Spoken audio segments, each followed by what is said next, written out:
Okay. Ngayong buntag. Ma'am, yung buntag, pahan ganyan na to, o designation na to? Ako si Levi Tagal, sa City Health Office Nurse. Okay, ma'am, usa itong gibuhat karon din sa Usami City Central School. Nagpahigayon ta karon sa atong kick-off para sa Bakuna Eskwela or the School-Based Immunization Program. Unsa man ning Bakuna Eskwela, ma'am, para sa itong kadaghanan, labi na sa mga ginikanan karon no, na nagatanaw? Mao na siya ang ato ang pagbakuna sa mga grade 1, grade 7, at grade 4. Paghatag og booster dose sa ato ang mga bata na para makaprotekta sa maong sakit.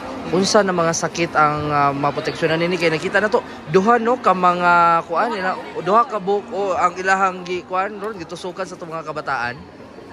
Ang sa grade 1, sir, ang maprotect nato sa ilaha is ang measles, rubella, tetanus, ug diphtheria. Sa grade 4 ang maong HPV nga or cancer sa ato ang cervix. Okay.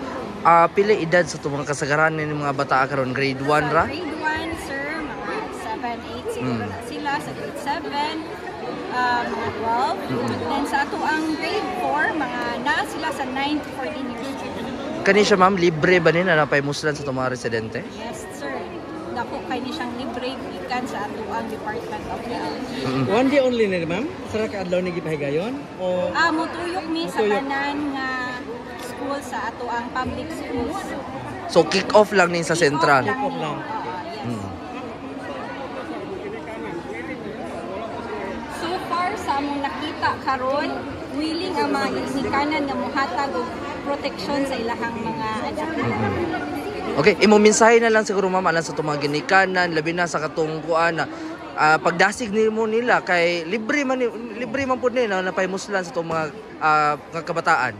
Amo ang giahuhag ang mga parents nga mo participate niining programa kay kini libre o makahatag og proteksyon sa atong mga anak. Daghang salamat. So far, sir, kaning vaccine is safe and wala ni siya gahatag og mga negatibong epekto sa ato ang mga kabatanunan.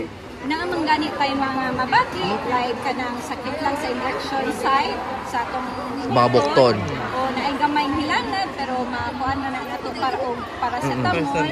Yes, mga imunana, mga minimal or mga mild lang ang mga side effects. Daghang salamat, ma'am.